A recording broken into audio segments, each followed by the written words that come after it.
In the early 17th century, during the consolidation of Tokugawa rule, Lord Kagetora emerged as one of the most disciplined and feared daimyos in the western provinces of Japan.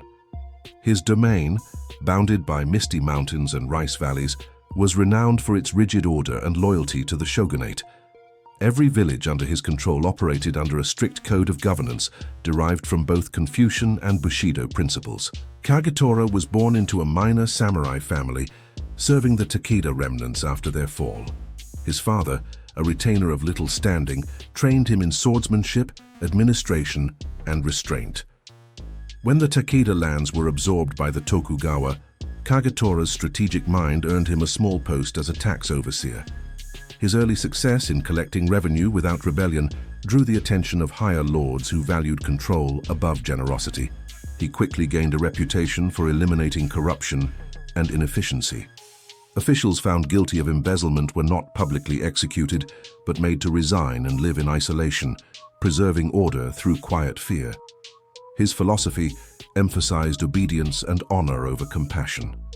In his domain, the smallest infraction could result in confiscation of property or removal from service. By his mid-30s, Kagetora was elevated to daimyo of Echizen province. The appointment was both a recognition of his loyalty and a test of his administrative severity. Upon his arrival, he ordered a complete census of peasants, samurai retainers, and temple lands. Tax quotas were recalculated and trade records scrutinized. The process eliminated much of the corruption that had taken root after the civil wars. The peasants respected him for his fairness, even when his laws were harsh.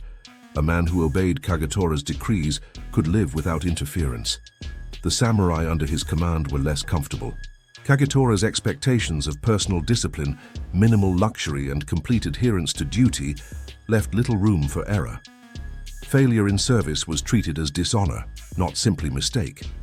He maintained a small personal guard known as the Nine Shadows. These men acted as both protectors and enforcers, selected from warriors who had demonstrated extreme devotion to duty.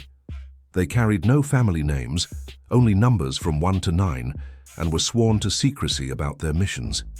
Their presence ensured that treason or disobedience was swiftly silenced. Kagetora's reign coincided with a period of national stability, yet he treated his province as if war was still possible. He rebuilt fortifications, trained archers, and stored grain for siege conditions. His administration kept detailed records of every household's production, labor, and lineage. Travelers entering the province were questioned, and merchants had to register all goods before trade. Cultural life under his rule was restrained but orderly. Temples flourished due to regular donations, and roads connecting towns were paved with stone to facilitate movement of troops and supplies. Kagetora patronized calligraphy and no theater, but discouraged indulgence in luxury. His samurai were expected to study philosophy alongside martial skills, and drunkenness was a punishable offense. The daimyo's mansion in Kasumi Castle became a symbol of silent authority. Its inner chambers contained no decoration beyond what was necessary for meditation and counsel. Servants moved through its halls with quiet precision. Each morning began with rituals of purification and reflection before administrative duties commenced. Kagetora believed governance required both strength and predictability. He despised sudden decrees and preferred a codified system of punishments. Every offense, from theft to disobedience, had a corresponding consequence. This rigidity earned him the nickname the Silent Enforcer. No citizen could claim ignorance of the law. He also believed that dishonor was a social disease, capable of spreading through negligence and cowardice. For samurai who violated the code, he established internal disciplinary measures rather than immediate execution. Many were given the choice to atone through labor, isolation, or ritual suicide. Those who refused were handed to the Nine Shadows. Over the years, the Nine Shadows developed a unique form of execution reserved for the most severe cases of betrayal. Kagetora viewed it as an act of purification rather than vengeance. Although few outside his court knew of its details, whispers suggested that it was slow, silent, and deeply symbolic. The condemned were said to face death bound by an intricate rope woven from white hemp, signifying purity. Kagetora's influence extended beyond his borders.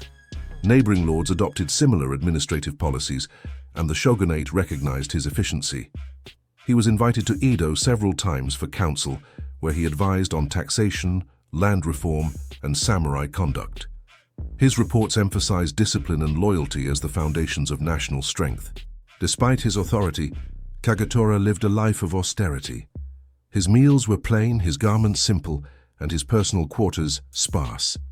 He spoke little in council meetings, preferring to let written edicts express his will. His presence alone was often enough to settle disputes.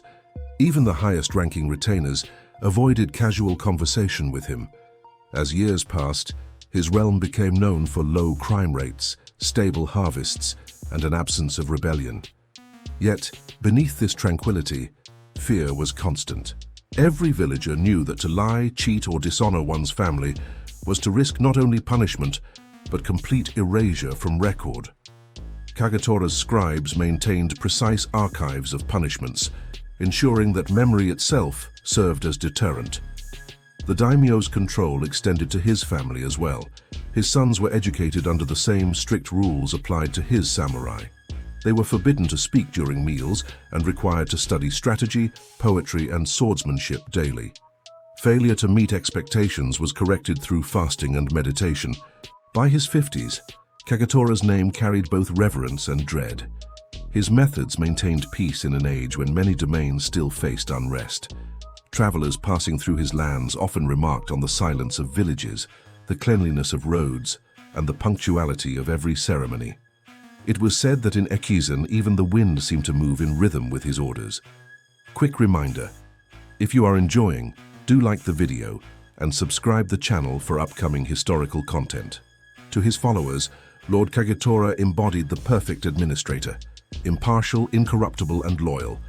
To his enemies, he was a man without mercy. His belief in order above sentiment shaped an entire generation of retainers who viewed obedience as the highest virtue. The shogunate admired his results and overlooked his severity, but the system he built depended entirely on his presence. His subordinates followed orders with precision, but lacked the capacity for independent judgment. The stability he achieved was absolute but fragile, sustained by fear and ritual.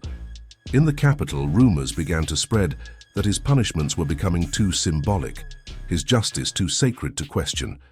Yet within his province, life continued in disciplined calm. Farmers tended their fields, merchants balanced their accounts, and monks chanted sutras in well-maintained temples. Few dared to question the laws, and fewer still disobeyed them. Beneath that order, however, the seeds of silent resistance were beginning to form among those who had witnessed the unseen hand of his justice. Lord Kagetora ruled as both governor and guardian of honor, believing that purity could only be preserved through control. His reign stood as one of the most orderly in Tokugawa Japan, admired for its precision and feared for its perfection. The instrument of that fear, a ceremonial rope with 9 symbolic knots, remained hidden within Kasumi Castle, waiting for the day it would define the legacy of its master. The 9 shadows, Lord Kagetora's silent enforcers, acted only under his direct command. Their duties were not public, and their actions were never recorded in official annals. They operated at dawn or under moonlight, where secrecy was ensured and witnesses were few. Within Kasumi Castle, their presence signified the boundary between life and disgrace. The rope of 9 knots was first introduced by Kagetora during the 5th year of his rule. He believed ordinary executions lacked moral meaning. Beheading, hanging, or seppuku served justice, but not purification.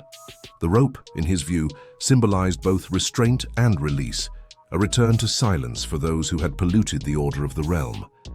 Each of its 9 knots represented a personal failing: disobedience, greed, deceit, cowardice, disloyalty, arrogance, corruption, indulgence, and betrayal.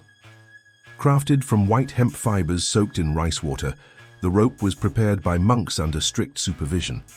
They were instructed to chant sutras of repentance during its weaving, ensuring spiritual neutrality. Once completed, it was stored in a cedar box within Kagetora's meditation chamber. Only the daimyo had the authority to command its use. Records from his council indicate that the first person to face the rope was a senior retainer named Matsuo Rihachi. Accused of falsifying grain reports during a famine, Rihachi's actions had allowed his district to retain surplus rice while neighboring villages starved. When the truth emerged, Kagetora summoned him for confession. The retainer admitted guilt but pleaded for mercy, claiming he acted for the welfare of his people. Kagetora rejected the plea. In his judgment, selective compassion was another form of corruption. He ordered that Rihachi be executed through the rope of 9 knots, a death reserved for those whose moral decay had tainted others. The execution took place in a secluded courtyard surrounded by bamboo screens. No sword was drawn, no cries were heard beyond the walls. The process was methodical. The condemned was seated upright, clothed in a simple white robe. The rope was looped around his neck, each knot resting along the line of the spine. A senior member of the 9 Shadows read aloud the name of each sin as he tightened a corresponding knot. When the 9th was drawn, the final pull ended the ritual. The death was swift, the silence complete.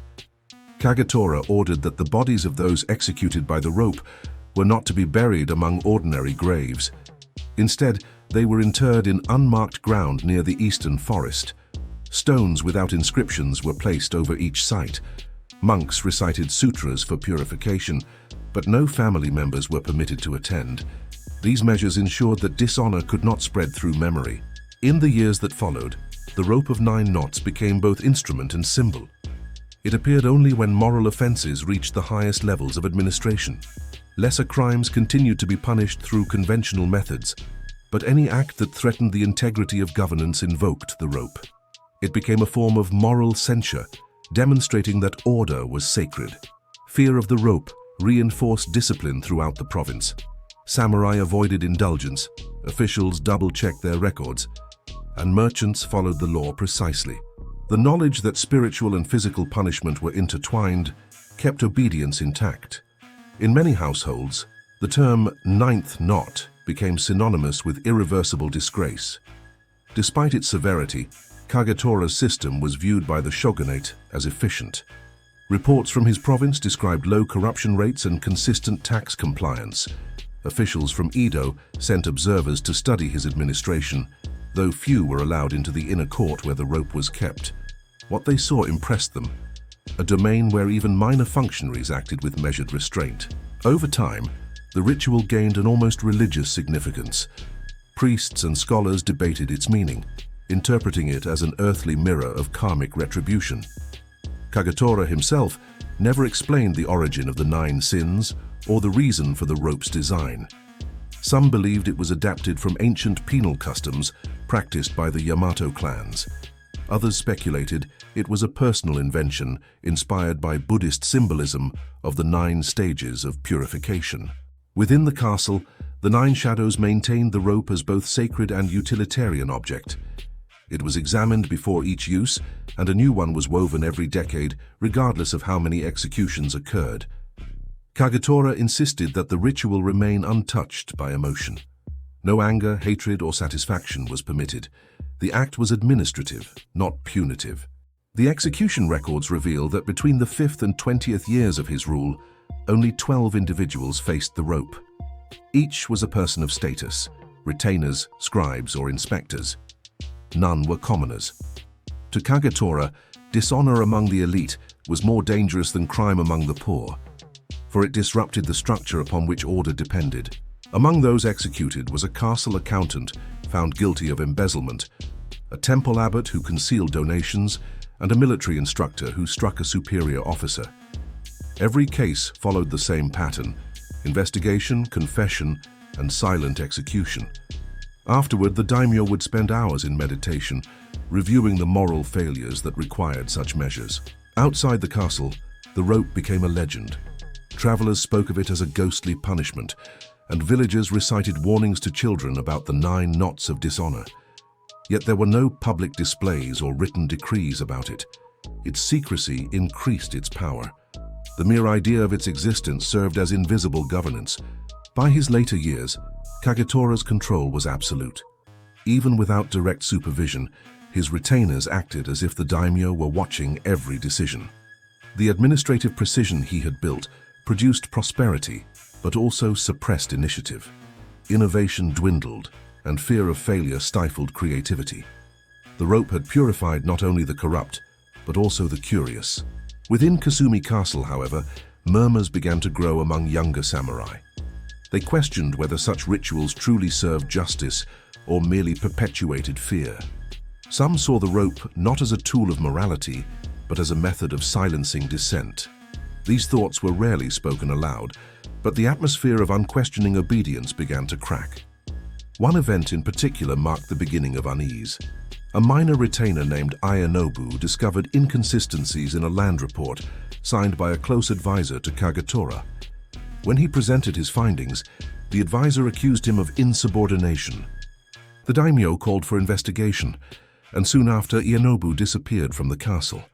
Officially, he was reassigned to a distant border post. Unofficially, the guards whispered that the rope had been taken from its box that same evening. The discipline that had defined Kagetora's reign was starting to resemble confinement. The same silence that once signified respect began to feel oppressive. The Nine Shadows remained loyal, but their leader, known only as First Shadow, had begun to record doubts in secret notes. He observed that purity without compassion had become indistinguishable from tyranny. Kagetora himself showed no outward change.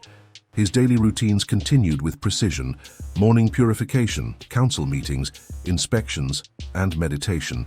Yet his writings from this period revealed growing introspection. He began to question whether order achieved through fear could endure beyond his lifetime. His final recorded entry before the end of his reign read simply, "Discipline without mercy becomes void of virtue." The rope of 9 knots, once a symbol of moral balance, had transformed into a silent measure of control. It preserved order, but it also eroded trust. Those who once revered Kagetora now obeyed him without belief. The fear that had secured loyalty began to feed doubt. And in that doubt, the fate of the daimyo and his sacred rope would soon be sealed. In the final years of Lord Kagetora's rule, Kasumi Castle stood immaculate but hollow. Its corridors echoed with footsteps rather than voices. The air of devotion had shifted into quiet endurance. The 9 Shadows, once bound by unity, now served out of obligation. Even First Shadow, Kagetora's most trusted retainer, had begun to interpret his lord's orders as ritual rather than justice. The tension surfaced when an imperial envoy arrived from Edo. The shogunate had received petitions from merchants and monks alleging excessive control and secret punishments within Echizen province. Though unproven, such accusations warranted inquiry. Kagetora welcomed the envoy formally, offering transparent access to all administrative records. Yet he concealed one chamber, the meditation room where the rope of 9 knots was kept. During inspection, the envoy questioned the absence of several senior officials whose names appeared in older ledgers, but not in current records. Kagetora stated they had died of illness or seclusion. His calm answers satisfied procedure, but deepened suspicion. When the envoy departed, he left behind one observer disguised as a scribe to report quietly on the domain's true nature. Weeks later, the observer vanished. His belongings were found near the eastern forest beside the unmarked graves of the dishonored. Although Kagetora denied involvement, Edo ordered his immediate recall for testimony. For the first time in decades, the silent enforcer was summoned to defend his governance. Before departing, Kagetora entered his meditation chamber and gazed upon the rope box. The 9 Shadows awaited his orders. He dismissed them, choosing solitude. His records from that night describe a single realization: that the rope, once a symbol of balance, had become a chain linking him to his own system of fear. He wrote, "The knots I tied for others now bind me." At dawn, servants found the chamber locked. When the door was forced open, Kagetora was seated upright in his white robe, the rope of 9 knots encircling his neck. Each knot had been tied by his own hand. No wound, no blood, only stillness. The final entry in his ledger lay open beside him, a list of the 9 sins with each word crossed out in ink. The shogunate sealed Kasumi Castle and dissolved the domain. The 9 Shadows were disbanded, their identities erased from record. The rope was burned under official order, and the ashes scattered into the river. No monument was raised, no prayers offered. His name was excluded from later chronicles of Tokugawa administration. Yet in remote villages, elders continued to speak of Kagetora in measured tones. They said his justice had been flawless, but his faith incomplete. The story of the rope of 9 knots survived not as warning or praise, but as reflection on power restrained by its own perfection. In the end, the Lord who sought purity found silence. The silence he had imposed upon others returned to him without mercy.